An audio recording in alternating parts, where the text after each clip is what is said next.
নমস্কার।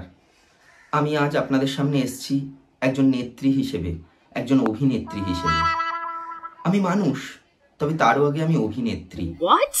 কারোর কাছে আমি 1 নম্বর দিদি, কারোর কাছে আমি 2 নম্বর দিদি, কিন্তু তারও আগে আমি যাত্রাপালার মঞ্চ কাঁপানো অভিনেত্রী।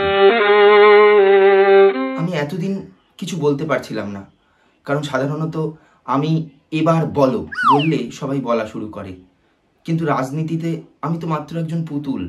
আমার সুতোটা যার হাতে বাঁধা, সে যতক্ষণ না বলছিল এবার বলো, ততক্ষণ আমি বলতে পারছিলাম না।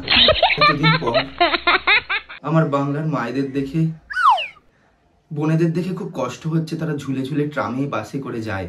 এতদিন কালো গাড়ির কাছের থেকে আমি শুধু ধোয়া ধোয়া দেখেছি, তাদের কষ্টটা দেখতে পারিনি। Oh my God! গতকাল স্বাধীনতা দিবস গেছে। আমরা কি আদেও স্বাধীন? আমি তো নই। আমার মেরুদণ্ড চটি পিসির চটির ডেস্কে জমা দেওয়া আছে। আজকে আসি। ও হ্যাঁ, যাওয়ার আগে বলে যাই, আমার এই ভিডিওটা স্পন্সর করেছে পালপাড়ার কাজললতা এন্টারপ্রাইজ। আমার কমেন্টে এর লিঙ্ক দেওয়া আছে, আপনারা পারলে কিনে নেবেন। কমেন্ট থেকে কিনলে 50% ছাড় আছে।